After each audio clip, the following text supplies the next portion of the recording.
shot dead in Olive Garden. Saturday, February 23rd, 2019, 9:09 p.m. Olive Garden. A man was shot in front of me, and those were the exact words I typed into my phone.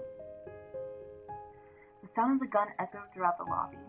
If I'm being honest, it didn't sound like a gunshot. It sounded as if someone threw a big snap firecracker on the ground. Confusion spread through my body. I couldn't comprehend why I saw someone lying on the ground and people fleeing all around me. My body wasn't cooperating with my mind. I hid behind the hose stand at Olive Garden where I was working. I didn't run away, and I just hid behind the hose stand. I wasn't thinking, and I'm not sure how I felt, maybe shock. People kept running away after 3 or so minutes. I pulled myself up from the hose stand and became part of the crowd of diners and workers fleeing from the gunshot. A man was shot, a man who had 4 kids under the age of 10 with him, 2 of them his kids, 2 of them extended family.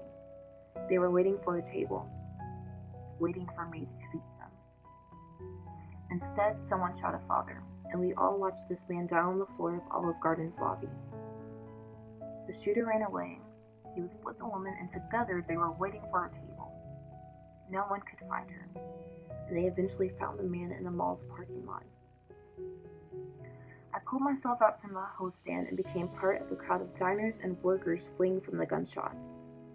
Making my way from the front of the restaurant to the back, people were pushed together, pressed together, and striving to rush out the back door. I was in a trance, expressionless.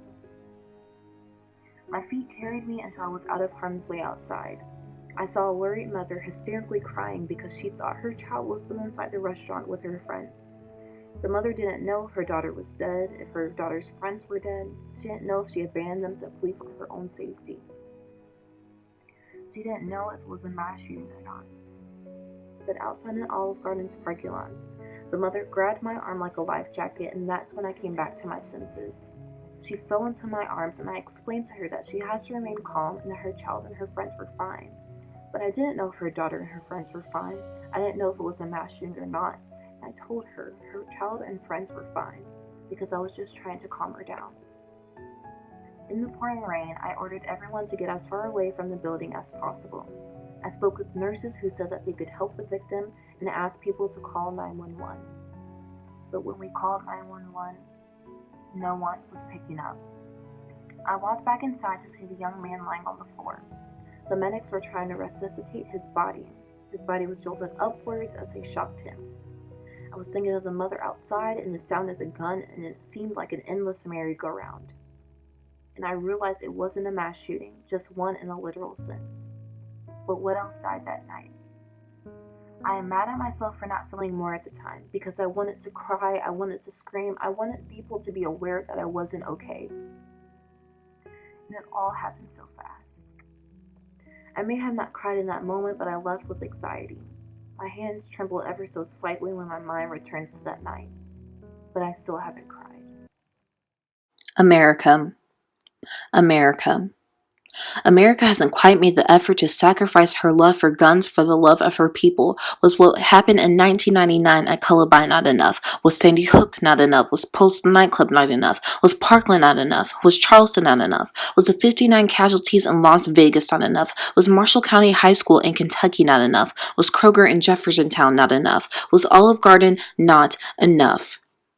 We are calling 911 and no one is picking up. We are joking. We are laughing. And now our legislators in Frankfurt passed a bill for permitless concealed and carry. We need more mental health checks for people getting guns. We need to require more gun training, gun regulations, and be able to talk about common sense gun reform without being labeled as a snowflake.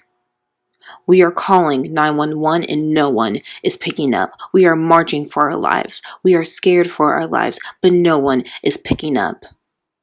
It seems easier to get a gun in this country and kill someone than it is to get health care and education or treatment for mental illness, and that is wrong.